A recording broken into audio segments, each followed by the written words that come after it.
할렐루야. 오늘 보실 하나님의 말씀은 신약성경 요한복음 18장 15절에서 27절 말씀입니다.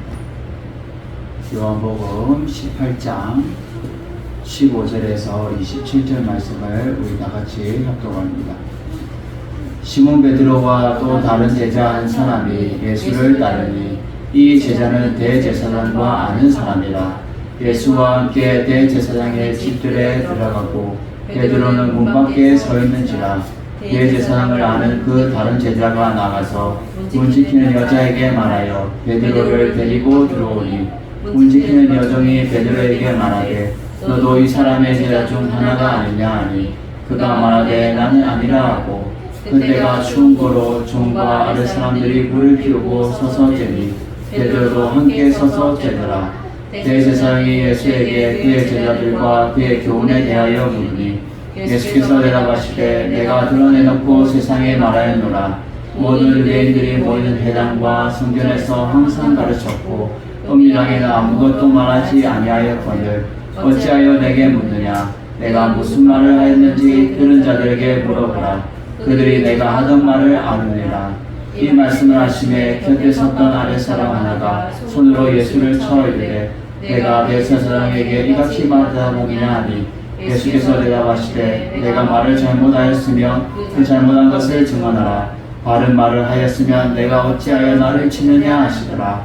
안나스가 예수를 결박하여 그대로 대제사장 가야바에게로 보내니라. 시몬 베드로가 서서 물을 재더니 사람들이 묻되 너도 그 제자 중에 하나가 아니냐. 베드로가 부인하여 이르되 나는 아니라 하니 대제사장의 종 하나는 베드로에게 힐을 잘린 사람의 친척이라. 이르되 내가 그 사람과 함께 동성에 있는 것을 내가 보지 아니하였느냐. 이에 베드로가 또 부인하니 곧 닭이 울더라. 아멘. 할렐루야. 오늘 말씀의 제목은 실패하였다고 생각이 들 때라는 제목으로 말씀을 증거하도록 하겠습니다. 우리가 인간이 어떻게 살아가다 보면 실패도 할 수 있고 또 성공도 할 수가 있죠.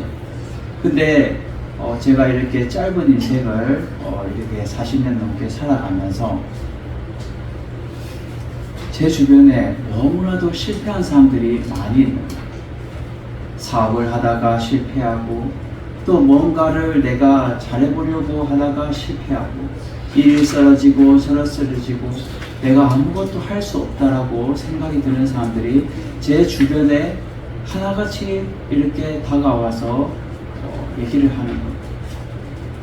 그런 얘기를 들었을 때에 실패가 아니라 그 실패를 딛고 일어서는 것이 중요하다라는 것을 제가 얘기를 해주었던 것이 기억이 납니다.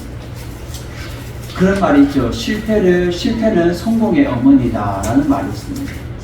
실패를 거듭거듭 하게 되면 그 실패가 다시는 내가 실패하지 않고 다시 내가 성공할 수 있는 밑거름이 된다라는 거죠.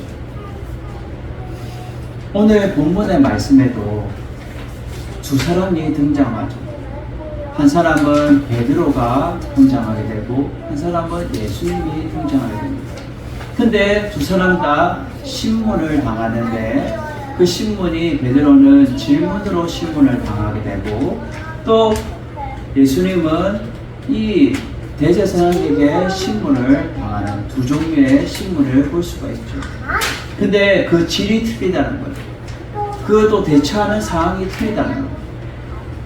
베드로는 이것을 통하여서 실패하고 또 좌절하는 가운데 있지만 예수님은 그 실패를 딛고 성공으로 승리자로 있는 모습을 본문에서 볼 수가 있다는 거죠.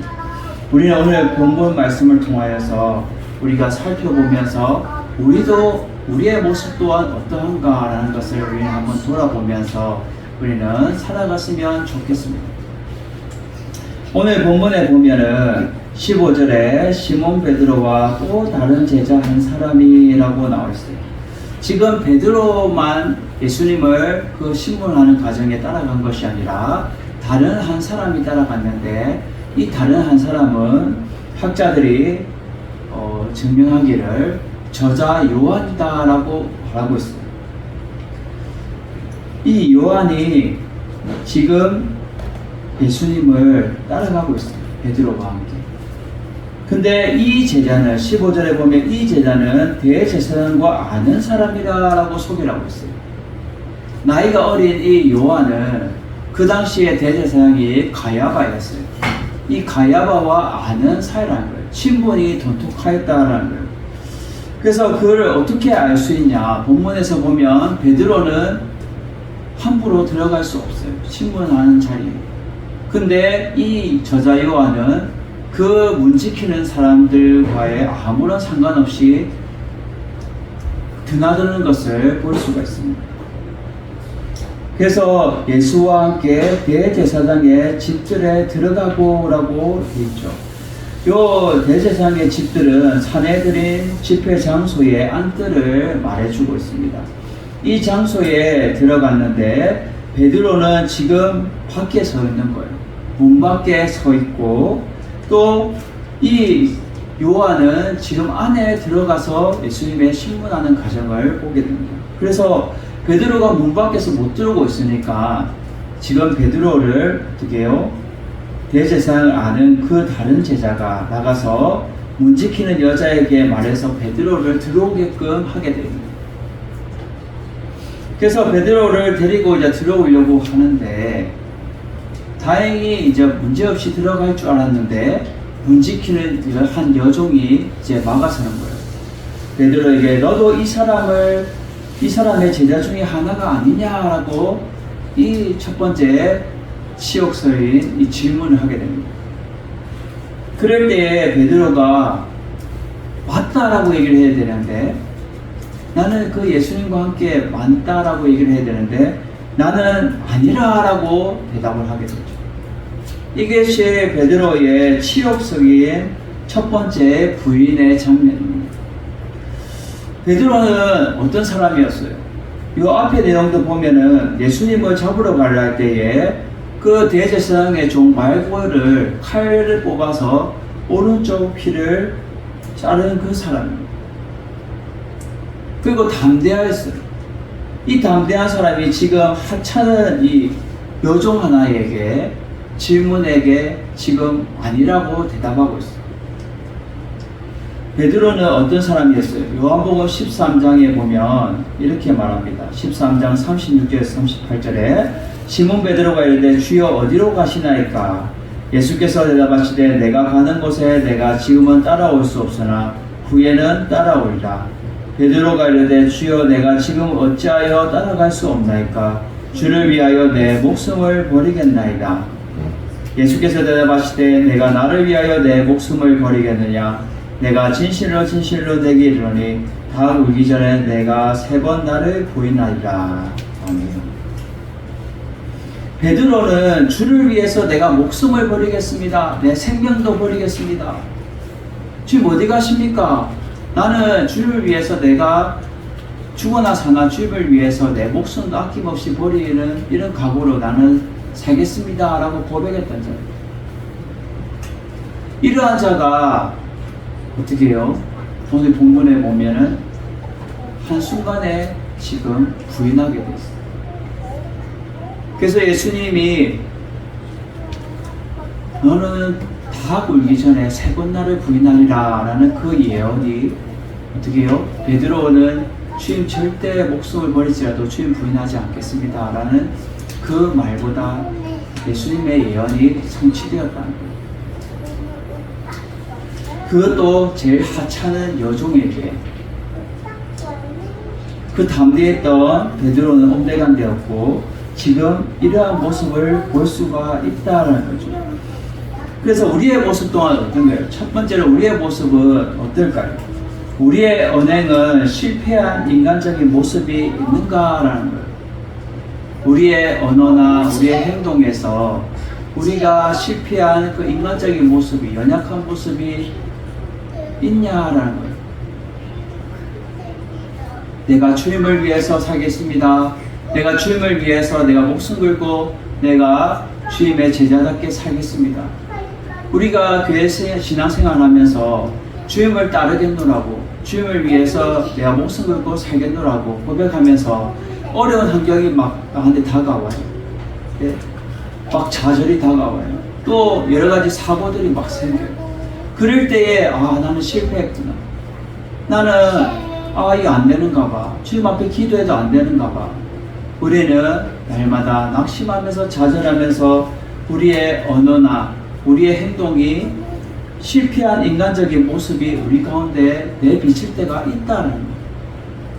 여기서는 저 또한 또 그런 모습이 있다는 거예요. 우리는 완전한 존재가 아니라 불완전한 존재이기 때문에 그렇다는 거예요. 실패할 수도 있고 또 좌절할 수도 있고 어려움을 겪을 수 있어요. 그것이 우리의 모습이다라는 거예요. 찬송가 268장에 보면 이런 말이 있죠. 죄에서 자유를 얻게 함은 보혈의 능력 주에 모여 시험을 이기고 승리하니 참 놀라운 능력이로다. 육체의 정욕을 이기려면 보혈의 능력 주의 보혈 정결한 마음이 얻게 하니 참 놀라운 능력이로다. 우리의 모든 죄를 자유하게 되는 것은 오직 예수님의 그 보혈의 능력밖에 없다는 거예요. 그리고 시험을 이기고 승리할 수 있는 것도 예수님의 그 보혈의 능력밖에 없다는 거예요. 오늘 본문에 보면 베드로는 실패한 자의 모습을 보여주고 있어요. 근데 예수님은 그 신문 당하면서 실패한 자의 모습이 아니라 성공한 자의 모습을, 승리자의 모습을 보여주고 있다는 거예요. 우리는 이 세상 살아가면서 어려운 일이 있어요. 실패할 수도 있어요. 실수도 할 수 있어요. 그렇지만 그것을 딛고 다시 승리할 수 있는 자가 우리의 모습이 되어야 된다는 거예요. 실패라서만 끝나는 인생이 아니라 실패하였다고 생각이 들 때 더 우리는 어떻게 행동해야 될까? 더 주님을 붙들고 나아가는 자세가 우리 가운데 필요하다라는 거예요. 그래서 18절에 보면 이때가 추운 고로 이때가 지금 6월절이 다가오고 있어요. 그래서 3, 4월경에 낮에는 따뜻하지만 밤에는 쌀쌀한 날씨예요. 그래서 아랫 사람들과 함께 불을 쬐고 있는데 이 불은 숯불을 말하고 있어요. 그래서 이 숯불을 쬐고 있는데 베드로도 함께 서 있는 거예요.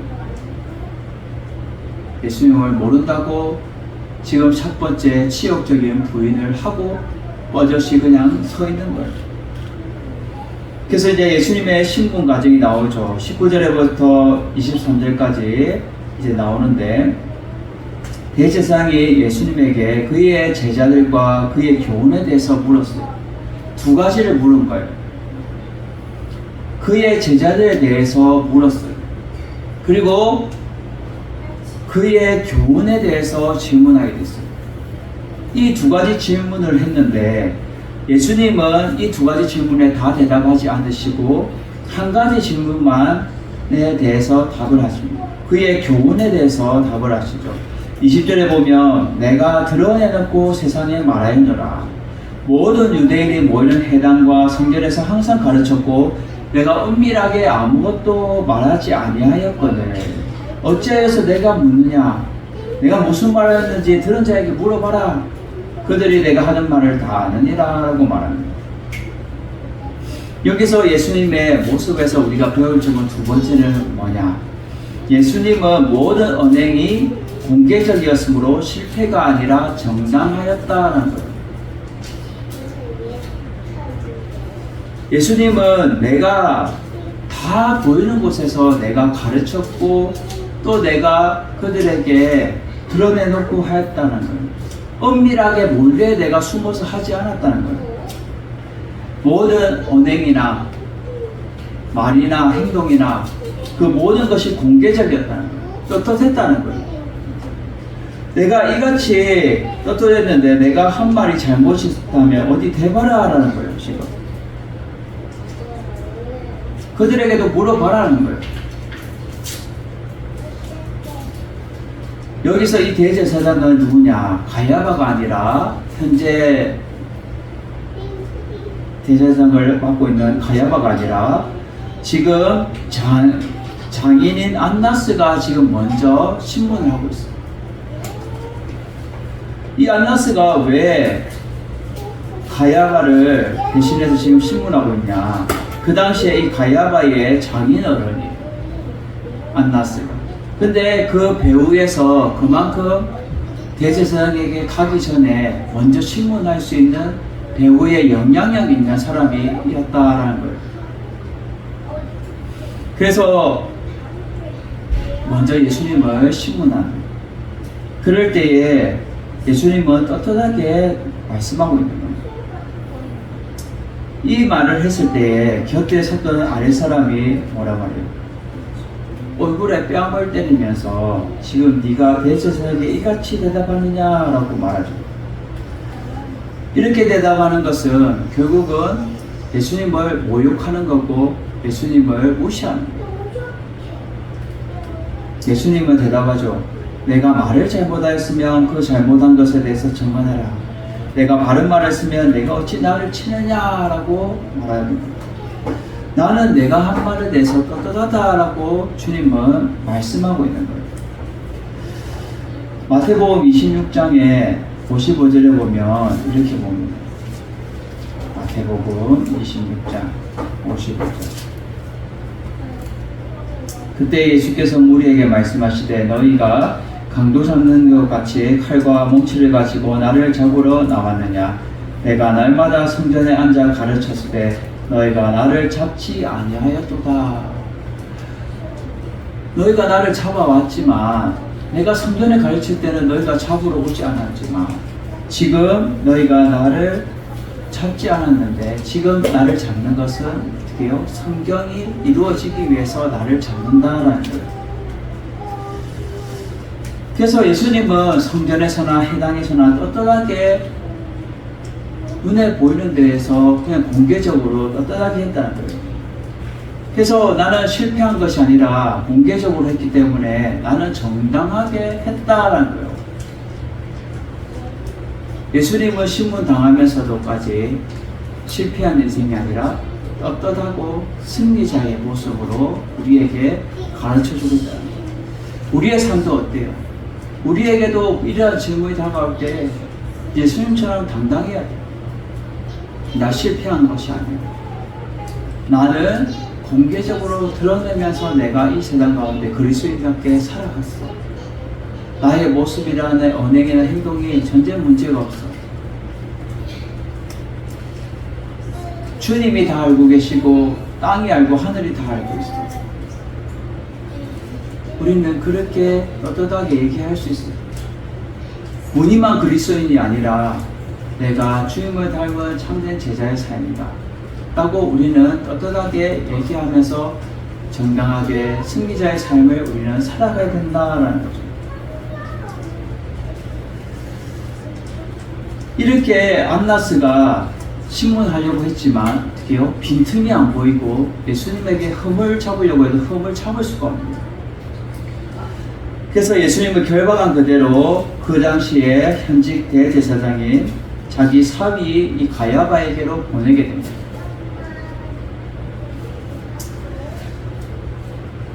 그래서 이제 그 다음에 장면이 바뀌는데 이제 이 신문하는 과정이 끝나고 나서 시몬 베드로가 서서 불을 쬐다가 이제 사람들이 이제 두 번째로 이제 묻게 되죠. 그래서 너도 그 제자 중에 하나가 아니냐라고 묻게 됩니다. 그럴 때에 베드로가 또 두 번째로 치욕적인 부인을 하게 되죠. 나는 아니라라고 부인하게 됩니다. 인간의 연약한 모습이죠. 실패자의 인생의 모습을 보여주고 있습니다. 첫 번째는 한 여종, 하찮은 여종이 질문하였고, 지금 본문을 보면 두 번째로 사람들이 질문해요. 강도가 점점 세져요. 마지막으로 지금 26절 보면 대제사장의 종 하나, 이 대제사장에 관계된 친척이 질문하게 됩니다. 이 사람은 그 겟세마네 동산에 예수님을 잡으러 왔을 때에 같이 있었던 자예요. 눈으로 보고 목도한 사람. 그 사람이 얘가 그와 함께 동산에 있던 것을 네가 나를 보지 않았느냐. 나는 직접 너를 보았는데 너는 나를 보지 못했냐는 거예요. 이러한 사람이 나는 너를 보았는데 예수님의 제자라는 것을 나는 확신하는데 너는 계속 아니라고 하니까 너 그의 제자 아니냐라고 또 질문하는 거예요. 이때에 어떻게 해요? 예수님이 또 예수님을 지금 바라보고 있으면서 베드로는 또 부인하게 됩니다. 이 마태복음 26장 75절에 보면 이렇게 보여요. 마태복음 26장 75절. 그가 저주하며 맹세하이르되 나는 그 사람을 알지 못하노라 라고. 그냥 부인한 것도 아니에요. 완전히 저주하면서 난 저 사람 진짜 몰라요 하면서 저주하면서 부인해. 강력하게 부인했다는 거예요. 자기 살기 위해서 그랬을까요? 이러한 모습을 우리는 우리의 또 모습 어떠하냐라고. 세 번째는 우리의 신앙의 맹세는 변함이 없느냐라는 거예요. 우리가 주님을 위해서 살겠노라고, 우리가 신앙에 맹세하면서 주님 뜻대로 살겠더라고, 주님 따라 살겠더라고 우리는 고백하면서 우리의 신앙에는 이런 맹세는 변함이 없냐라는 거예요. 지금 베드로는 한순간에 저 예수님의 제자이면서도 불구하고 지금 저주하면서 예수님을 모른다고 부인하고 있어요.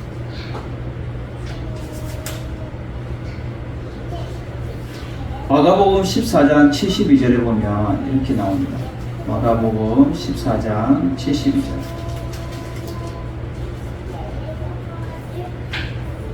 닭이 곧 두 번째 울더라. 이에 베드로가 예수께 자기 하신 말씀 곧 닭이 두 번 울기 전에 내가 세 번 나를 부인하리라 하심이 기억이 되어 그 일을 생각하고 울었더라. 지금 베드로는요 예수님을 저주하면서 그 마지막 시옥석의 세 번째 부인을 함을 통하여서 닭이 이제 울게 돼요. 마태복음에는 심히 통곡하여서 나가서 울어요.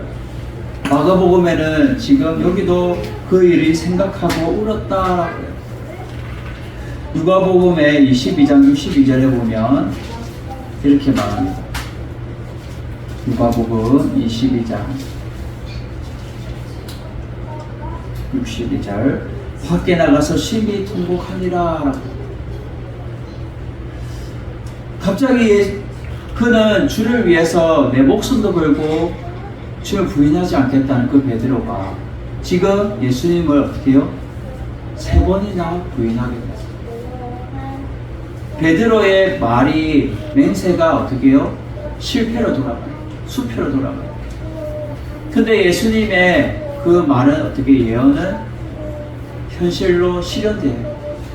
이루어져요.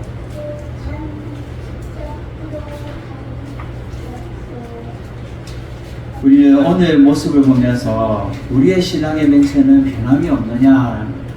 우리가 주를 위해서 주님 절대 우리 목숨 버리고 나 주를 위해서 사나 죽으나 주를 위해서 살겠습니다 라고 우리는 고백하면서 이 세상 살아가는데 했다 우리의 신앙이 바뀌고 또 환경에 따라서 우리가 바뀌고 좌절하고 실패를 거듭하면서 코너에 몰렸을 때에 우리의 신앙이 변함이 없냐는 거예요. 어려운 가운데서도 주님 앞에 내 신앙 붙잡고 이 어려움도 주님 이겨낼 줄 믿습니다. 내가 주님을 위해서 끝까지 살겠습니다 라는 고백이 우리 가운데 있어야 된다. 지금 베드로는 본문에서 보면 실패자의 인생처럼 보이게 돼요. 비추어져요. 근데 베드로의 진짜 본심은 뭘까요? 베드로는 실패한 것이 아니라 말씀대로 이루어진 것이다 라는 거예요. 베드로는 실패한 것이 아니라 말씀대로 이루어진 거예요. 예수님의 말씀대로 이루어진 거예요. 그가 예수님을 부인한 것은 말씀대로 이루어지기 위해서 부인한 거예요. 왜냐하면 베드로가 내가 예수님 안다, 내 예수님의 제자라고 고백했으면 말씀이 이루어지지 않아요. 근데 모든 정황이 어떻게 해요? 말씀이 이루어지기 위해서, 성취되어지기 위해서 베드로 또한 그 강하고 담대했던 인간적인 모습은 다 온데간데였고 연약한 인간의 모습으로 예수님을 모른다, 나는 아니라라고 3번이나 부인하게 됩니다.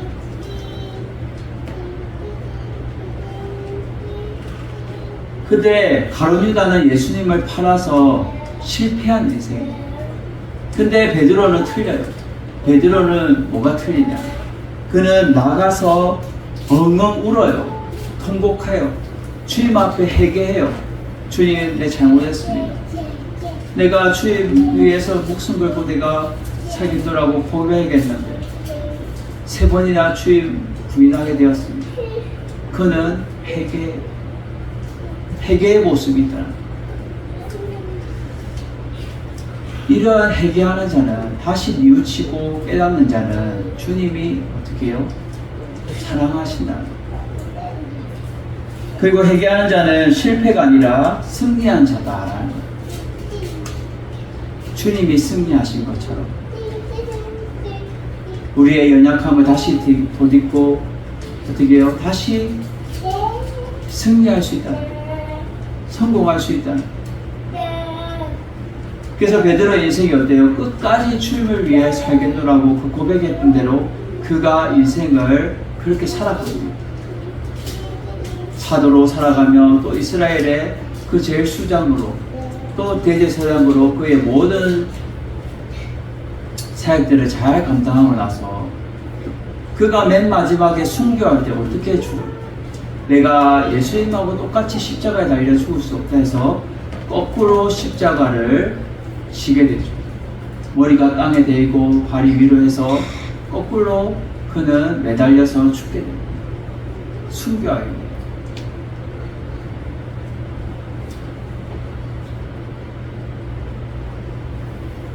이것이 주님을 사랑하는 자의 모습이라는 거예요. 우리가 실패했다고 생각이 들 때에 그 실패가 끝이 아니라는 거예요. 실패를 덧입고 주님의 말씀이 이루어지기 위해서 그 실패 또한 주님이 이겨내게 해주신다. 베드로 또한 담담하게 그는 회개했어요. 주님 앞에. 주님 모른다고 부인했지만 그는 주님 앞에 통곡하면서 참회하면서 주님 앞에 회개의 눈물을 흘리면서 다시 그의 인생이 어떻게 해요? 실패자의 인생이 아니라 다시 승리자의 인생을 그는 살아가는 거예요. 그래서 끝까지 주님의 복음을 전하면서 사도행전에 보면 안전뱅이도 일으키고 주의 복 말씀을 전해서 5,000명이 변화되고 3,000명이 변화되고 또 병든자들을 낳으며 예수님의 끝까지 그 사역들을 감당하는 모습을 우리는 성경을 통해서 익히 들어서 알고 있어요. 실수할 수 있고 실패할 수 있어요. 우리가 살아가면서 어려운 일이 생길 수 있고 힘든 일이 생길 수 있어요. 그것을 우리가 그러한 생각이 들 때, 그러한 일들이 생길 때 우리가 어떻게 살아가요? 주님 앞에 무릎 꿇고 회개하면서 주님 내 살려주십시오. 주님 내 다시 일으켜 주십시오. 세임 주십시오. 주님 도와주십시오. 그럴 때에 우리는 실패자의 인생이 아니라 우리가 다시 일어서서 승리자의 인생을 살아갈 수 있다는 거예요. 주님의 그 삶을 우리는 돌아보면서 우리는 실패했다고 생각이 들 때 실패자가 끝이 아니라 날마다 성공자의 삶을 살아가는 여러분들이 되기를 주님의 이름으로 축원드립니다. 주님 앞에 회개하며 나아가는 자가 중요하다는 거예요. 그 모습이 중요하다는 거예요. 우리는 오늘 본문을 통하여서 실패했다고 생각이 들 때에 우리는 우리의 첫 번째로 우리의 언행은 실패한 적이 있느냐라는 이 모습을 우리는 돌아볼 수 있어야 되고요. 두 번째로 예수님은 모든 언행이 공제형이었으므로 실패가 아니라 정당하였다라는 것. 그리고 세 번째로 우리의 신앙의 맹세는 변함이 없는가라는 것을 우리는 돌아보면서 말씀의 거울을 비추어 보면서 우리가 실패했다고 생각이 들 때 실패가 끝이 아니라 승리자의 삶, 또 성공의 삶을 살아가는 여러분 되기를 주님의 이름으로 축원드립니다. 주님 앞에 기도하며 주님 앞에 아뢰며 겸손함으로 나아갈 때 주님이 우리를 건져주시고 우리를 살려주시고 우리를 다시 일으켜 세워주셔서 성공한 인생, 승리자의 인생을 살아가게끔 해주신다는 것. 주님이 승리자이시기 때문에 우리 또한 그분의 자녀로서의 승리자의 삶을 살아갈 수 있는 여러분 되시기를 주님의 이름으로 축원을 드립니다.